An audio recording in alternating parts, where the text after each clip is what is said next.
White House Press Secretary Sarah Huckabee Sanders on Thursday called Michael Wolff's Fire and Fury, Inside the Trump White House, a book full of lies.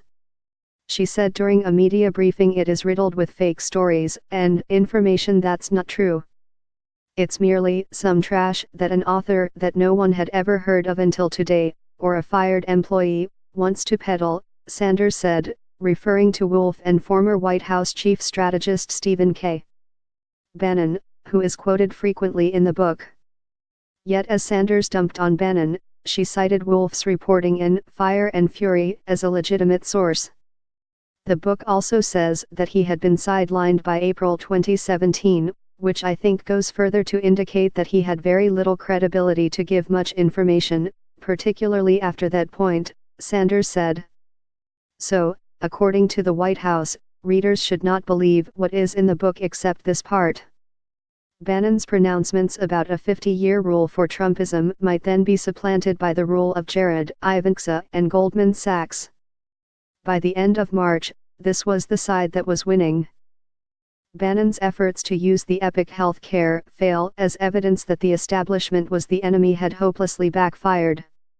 Trump saw the health care failure as his own failure, but since he didn't have failures, it couldn't be a failure, and would in fact be a success if not now, soon. So Bannon, a Cassandra on the sidelines, was the problem. Trump rationalized his early embrace of Bannon by heaping scorn on him and by denying that he had ever embraced him. If there was anything wrong with his White House, it was Steve Bannon. Maligning Bannon was Trump's idea of fun. As the Fix's Aaron Blake wrote Wednesday, savvy readers ought to evaluate the book's claims individually, rather than accept or reject Fire and Fury wholesale. The White House's evaluation process seems to go something like this: if a claim is good for Trump, then it is true; if a claim is bad for Trump, then it is false.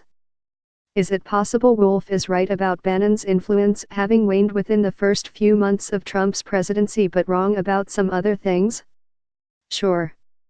Wolff freely acknowledged in the book he relied on his gut, at times, describing events as he believes they unfolded after receiving conflicting accounts from the aides he interviewed.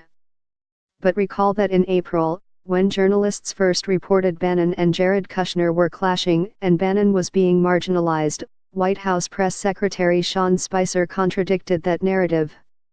He's very confident in the team that he has, Spicer said when asked during a briefing whether the president would be sticking with Steve Bannon.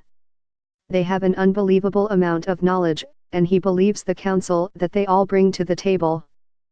At the time, it was in the White House's interest to insist Trump was very confident in Bannon.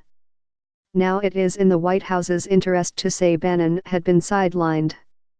Because the White House's position has changed and appears to be dictated by what is advantageous, rather than what is true, Sanders is not in a strong position to fact-check Fire and Fury.